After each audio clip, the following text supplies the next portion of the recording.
Unholy Death Knight is World of Warcraft's Dark Summoner, spreading disease, commanding an undead army, and melting packs with mobs of devastating AoE damage. But let's face it, this spec can be intimidating if you're just starting out. Don't worry, I got you. In this beginner-friendly guide, it'll break down everything you need to know in Mythic Plus dungeons as an Unholy Death Knight, making sense of your rotation, cooldowns, and how to get the most out of your undead buddies. So what makes Unholy Death Knights unique?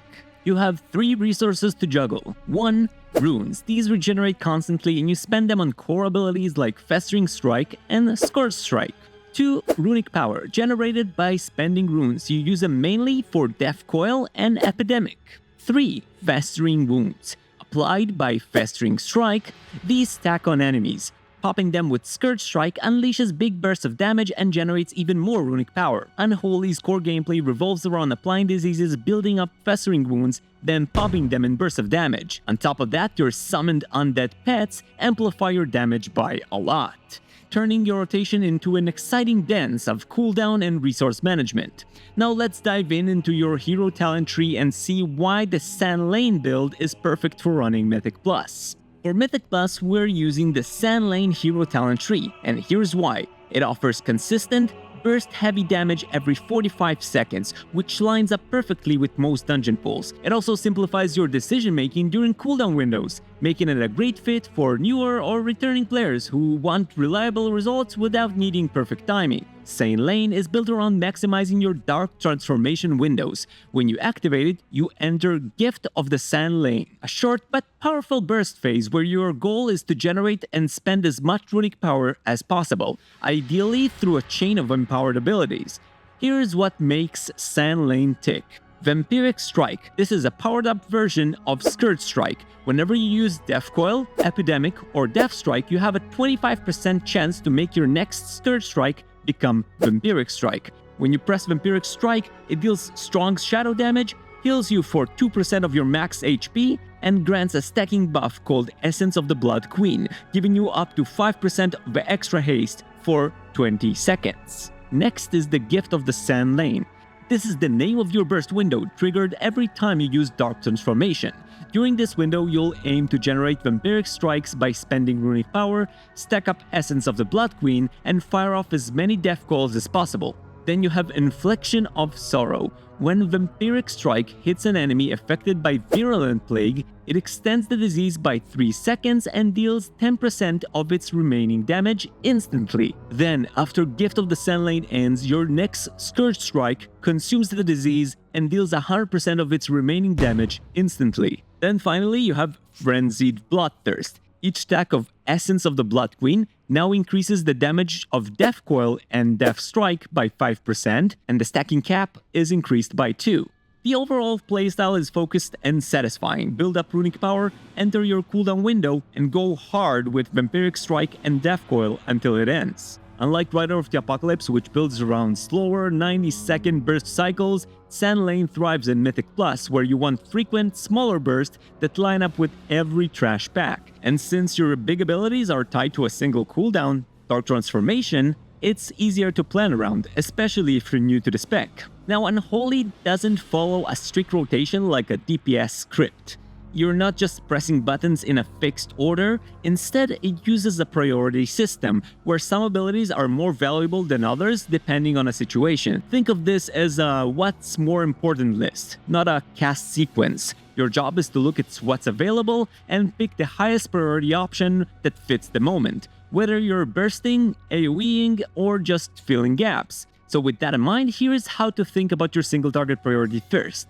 Here is the base priority when Gift of the Sand Lane is not active. The first priority is to raise undead if your ghoul isn't active. Then use Dark Transformation to empower your ghoul. Scourge Strike if the Infliction of Sorrow buff is up. Vampiric Strike if it procs. Deafen Decay or Defile if it's not active. Use Outbreak if Virulent Plague is not currently active on your target. Death Coil if Essence of the Blood Queen is about to fall off.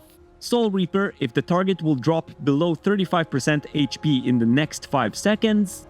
Death Coil if Sudden Doom procs or you're over 80 runic power. Scourge Strike if Plaguebringer isn't active.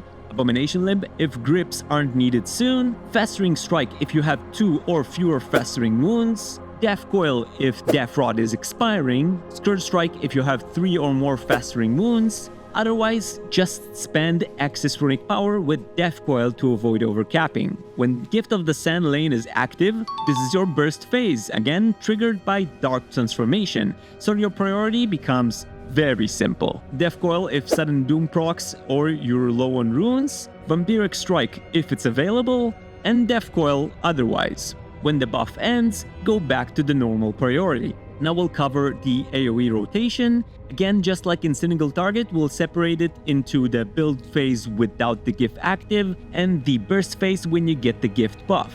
We'll start with the build phase, setting up your damage, make sure your ghoul is active before combat, Scourge Strike to maintain Plaguebringer if it's falling off, Festering Scythe if it procs, use Abomination Limb, Outbreak if any enemy is missing Virulent Plague, cast Epidemic if Sudden Doom procs, Unholy Assault to quickly ramp up runes and wounds, Epidemic if you have less than 2 runes, cast Defile once you have Festering Wounds out in as many targets as possible, and Epidemic as a filler if nothing else is ready. If Defile or Death and Decay are active, move to the Burst phase. In the AoE Burst phase, your first priority is the Dark Transformation, then Festering Scythe if it procs, Epidemic if Sudden Doom procs or you have less than 2 runes, Vampiric Strike, and Epidemic otherwise to spend runic power. Return to the build phase if Defile or Death and Decay are no longer active. Here's some general tips for you. Avoid overcapping runic power or runes, always be spending. Don't overcap Festering Wounds, 4 to 6 is usually the sweet spot. Use cooldowns early and often, especially in Mythic Plus where packs die fast. Unholy is all about ramp and burst. Set up with wounds and cooldowns, then go big. Unholy Death Knight can feel overwhelming at first. There are procs, buffs, pets, and cooldowns everywhere, but once you understand the flow, it all clicks. You're setting up resources, applying wounds, then exploding everything in a coordinated burst. The damage potential is huge. If you're new or returning, stick with the Sand Lane hero talents. They're more forgiving, stronger in Mythic Plus, and help you smooth out burst windows without needing perfect timing. And don't stress if it feels messy early on, focus on the core idea. Build with Festering Strike, spend with Scourge Strike and Death Coil, and blow everything up with Dark Transformation when it's time to go hard. If this guide helped you to understand Unholy Death Knight better, consider giving this video a like. And if you want more beginner-friendly class guides like this, subscribe and check out the other videos on the channel. If you got questions or feel stuck, drop a comment and I'll try to help you out. As always, I want to thank you all so much for watching and I'll see you next time.